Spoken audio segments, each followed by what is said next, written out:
গরমকালে বাচ্চাদের শরবত খাওয়ানোর জন্য কিছু বেসিক উপাদান ঘরের মধ্যে রেডি করে রেখে দেবেন, যেগুলো শরবত বানাতে গেলে, বিভিন্ন রকম শরবত বানাতে গেলে সব ক্ষেত্রেই কাজে লেগে যায়। 1 নম্বর হচ্ছে পাতিলেবু, 2 নম্বর হচ্ছে তালমিছরির গুঁড়ো বা গুড়, যেটা একটু বিট নুন কিনে রেখে দেবেন, একটু জিরে রোস্ট করে নিয়ে সেটা গুঁড়ো করে সেই জিরের পাউডারটা রেখে দিতে পারেন। শসা, টক দই ঘরের মধ্যে রেডি করে রাখবেন। এছাড়া পুদিনা পাতা, ফ্রেশ পুদিনা পাতা কিনে আনলেন, এবার বেশ কয়েকদিন চলবে এমনভাবেই আর কি ফ্রিজের মধ্যে পরিষ্কার করে রেখে দিতে পারেন। হ্যালো ভিউয়ার্স, কেমন আছেন আপনারা সবাই? লেটস টক অ্যাবাউট চ্যানেলে আপনাদের প্রত্যেককে অনেক অনেক ওয়েলকাম। আজকে আমি আপনাদের সাথে শেয়ার করব এই প্রচণ্ড গরমে বাচ্চাদেরকে জল খাওয়ানোর পাশাপাশি আমরা সপ্তাহে 7টা দিনে ঘুরিয়ে ফিরিয়ে কি শরবত বানিয়ে খাওয়াতে পারি। চলুন না দেরি না করে কয়েকটা শরবতের নাম, তাদের রেসিপি আপনাদের সাথে শেয়ার করি।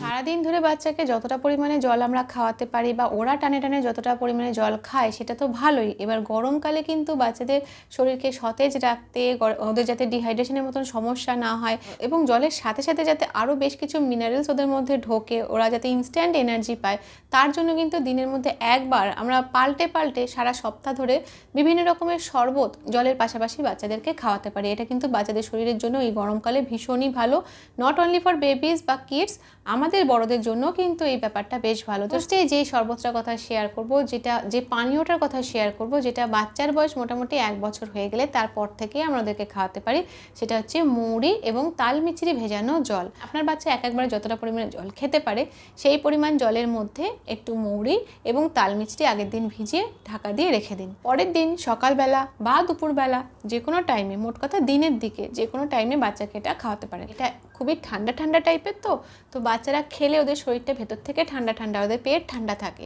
তো এই কারণে নর্মাল টাইমে এটা বাচ্চাকে খাওয়াতে পারেন। এটা স্বাস্থ্যের জন্য, শরীরের জন্য, খাবার হজমের জন্য, পেট ঠান্ডা রাখার জন্য ভীষণ ভালো। কিন্তু যদি অলরেডি ঠান্ডা লেগে থাকে, সর্দি কাশির মতন সমস্যা চলে, সেই সময় সেই দিনগুলোতে এটা খাওয়ানো থেকে একটু বিরত থাকবেন।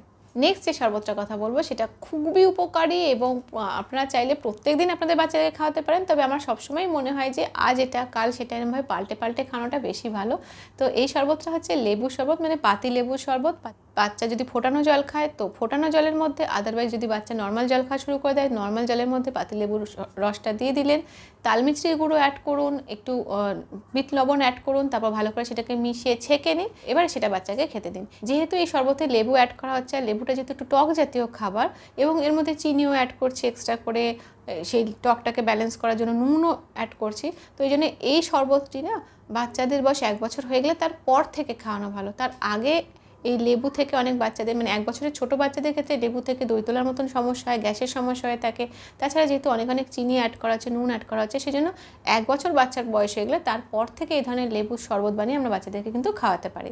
নেক্সট যে শরবতটার নাম বলবো সেটা হচ্ছে বেলের শরবত। খুবই ভালো, বাচ্চার বয়স মোটামুটি 8 মাস হয়ে গেলে তারপর থেকে কিন্তু আমরা বাচ্চাদেরকে বেলের শরবত খাওয়াতে পারি। এভাবে বেলের প্রথমে বীজগুলোকে ছাড়িয়ে নেবেন, কোনো আঠা থাকলে সেটাকে পরিষ্কার করে নেবেন, তারপর এরকমভাবে চামচ দিয়ে আমি এখানে প্রায় 5 থেকে 6 চামচ মতন বেলের যে শাঁসটা সেটা এই গ্লাসের মধ্যে নিয়ে নিলাম। এরপর এর মধ্যে খাওয়ার জল অ্যাড করে দেব, নর্মাল টেম্পারেচারের জল আমি অ্যাড করে দেব। যদি আপনার বাচ্চা ফোটানো জল খায় তো সেক্ষেত্রে এই সময় ফোটানো জলই ব্যবহার করবেন। আর একবার চামচ দিয়ে ভালো করে মিশিয়ে নেব। এবার ছাঁকনি দিয়ে এটাকে ভালো করে ছেঁকে নেব, যাতে শরবতটা খেতে স্মুথ হয়, বাচ্চা যাতে কোনো রকম অসুবিধে না হয়। তো দেখুন ছাঁকার পর কত সুন্দর স্মুথ হয়ে গেছে।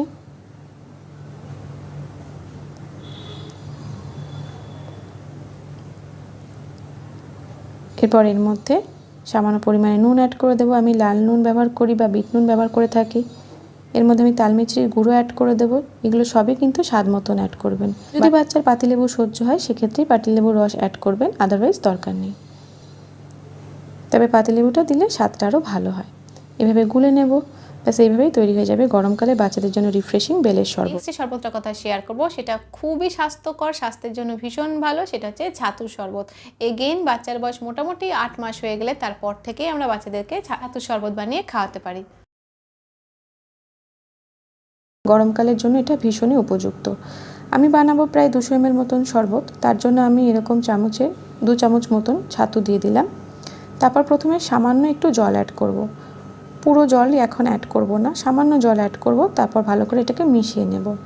ভালো করে ছাতু গুলে গেলে এরপর আবার খানিকটা জল অ্যাড করে দেবো। এরপর এর মধ্যে আমি একটু লেবুর রস দিয়ে দেবো। যদি লেবু সহ্য হয় সেক্ষেত্রেই লেবু দেবেন, আদারওয়াইজ লেবু দেওয়ার দরকার নেই। তারপর এর মধ্যে আমি একটু নুন অ্যাড করে দিলাম, তালমিছরির গুঁড়ো অ্যাড করে দিলাম। তালমিছরির গুঁড়ো আমি বাড়িতে একদম রেডি করে রাখি যাতে গুলতে সুবিধে হয়। তো এইভাবে ছাতুটাকেও ভালো করে গুলে নেব। ব্যাস এইভাবেই বাচ্চাদের জন্য কিন্তু আমরা ইজিলি খুব স্বাস্থ্যকর এবং গরমকালের উপযুক্ত ছাতুর শরবত তৈরি করে ফেলতে পারি। যে শরবতটার কথা শেয়ার করব সেটা হচ্ছে মুসুর ডালের শরবত। এটা খুবই ভালো, স্বাস্থ্যের জন্য বেশ উপকারী এবং ইনস্ট্যান্ট এনার্জি দেয়। এদেরকে আমরা এই শরবতটা বানিয়ে খাওয়াতে পারি। আমি জাস্ট নর্মালভাবে মুসুর ডালটাকে সেদ্ধ করে নিয়েছিলাম জলে। তারপর সেই সেদ্ধ করা মুসুর ডালের 50 ml বা 70 ml মতন এই গ্লাসে আগে ঢেলে নিলাম। টোটাল শরবতটা বানাবো 150 থেকে 200 ml মতন। এরপর এর মধ্যে আমি 50 থেকে 70 ml মতন নর্মাল খাওয়ার জল অ্যাড করে দেব। যদি বাচ্চা ফোটানো জল খায় সেক্ষেত্রে এখানে ফোটানো জল ব্যবহার করবেন, আদারওয়াইজ নর্মাল জল দিলেই হবে। এবার মুসুর ডালটা ঠান্ডা হয়ে গেলে এর মধ্যে একটু নুন অ্যাড করব। আমি বিট নুন অ্যাড করছি বা আপনারা লাল নুনও অ্যাড করতে পারেন। তারপর এর মধ্যে সামান্য একটু পাতিলেবুর রস অ্যাড করে দেব। যদি বাচ্চা 1 বছরের ছোট হয় সেক্ষেত্রে নুন দেওয়ার দরকার নেই, আর যদি বাচ্চার পাতিলেবুর রস সহ্য হয় তাহলেই পাতিলেবুর রসটা অ্যাড করবেন। বাচ্চার বয়স মোটামুটি 7 মাস হয়ে গেলে তারপর থেকেই আমরা এই শরবত বাচ্চাদেরকে খাওয়াতে পারি। নেক্সট শেয়ার করব লস্যির কথা। বাচ্চার বয়স 1 বছর হয়ে গেলেই আমরা কারি পাতা টক দই দিয়ে বানানো লস্যি বানিয়ে ওদেরকে খাওয়াতে পারি। বড় টেবিল চামচের 1 চামচ টক দই নিয়ে নিলাম। তারপর এর মধ্যে নুন অ্যাড করলাম, স্বাদ মতন মিষ্টি গুঁড়ো অ্যাড করে দিলাম। এরপর জল অ্যাড করলাম। যদি বাচ্চা ফোটানো জল খায় সেক্ষেত্রে ফোটানো জল ব্যবহার করবেন। তারপর ভালো করে মিশিয়ে দিলাম। আপনারা চাইলে এই পুরোটাকে মিক্সারে দিয়ে ভালো করে মিশিয়ে নিতে পারেন। নেক্সট শেয়ার করব আমার খুব প্রিয় একটা শরবত, যেটা আমার পার্সোনালি নিজের খেতে ভালো লাগে, আমার বাচ্চাকেও আমি খাওয়াতে পছন্দ করি। সেটা হচ্ছে শশার শরবত। মিক্সিং জারের মধ্যে শশা গ্রেট করা শশাগুলো দিন, একটু জল দিন, তালমিছরির গুঁড়ো দিন, একটু পাতিলেবুর রস মিশিয়ে দিন, সামান্য একটু পুদিনা পাতা অ্যাড করে দিন এবং তার মধ্যে একটু বিট লবণ দিয়ে দিন, সামান্য একটু জিরে, রোস্টেড জিরের যে পাউডার হয়, গুঁড়ো হয়, সেই রোস্টেড জিরের গুঁড়োটা মিশিয়ে দিন সামান্য একটু পরিমাণে, একটু জল অ্যাড করে পুরোটাকে ভালো করে ঘুরিয়ে নিন। ভীষণ রিফ্রেশিং এবং স্বাস্থ্যের জন্য খুব ভালো। মোটামুটি বাচ্চার বয়স 1 বছর হয়ে গেলে তারপর থেকেই আমরা এই শরবত বাচ্চাদেরকে খাওয়াতে পারি। নেক্সট যে পানীয়টার কথা বলবো সেটা আর আলাদা করে তৈরি করতে লাগবে না, সেটা হচ্ছে ডাবের জল। বিভিন্ন রকম খনিজ মৌলে ভরপুর, ইনস্ট্যান্ট এনার্জি দিতে সাহায্য করে এই ডাবের জল। মোটামুটি বাচ্চার বয়স 8 মাস হয়ে গেলে তারপর থেকেই কিন্তু আমরা পরিমাণ মেপে মেপে বাচ্চাদেরকে ডাবের জল খাওয়াতে পারি। রেগুলার বেসিসে তবে ডাবের জল খাওয়াতে যাবে না। ওই যে বললাম, বিভিন্ন শরবতগুলোকে আজ এটা কাল সেটা এভাবে পাল্টে পাল্টে যদি প্রত্যেক দিন একটা একটা করে শরবত বা পানীয় আমরা বাচ্চাদেরকে জলের পাশাপাশি খাওয়াতে পারি, এই গরমে বাচ্চাদের শরীর সুস্থ রাখতে, ওদের ইনস্ট্যান্ট এনার্জি দিতে, ওদের রিফ্রেশিং রাখতে কিন্তু সেটা অনেক ভালো সাহায্য করে থাকবে। তো আজকের ভিডিওটা এই পর্যন্তই থাকবে। যদি আপনাদের ভিডিও ভালো লেগে থাকে তাহলে একটা লাইক করবেন, শেয়ার করবেন, সাবস্ক্রাইব করবেন আমাদের চ্যানেলটা। আমাদের চ্যানেলের সঙ্গে অবশ্যই অ্যাটাচ থাকবেন। Thank you.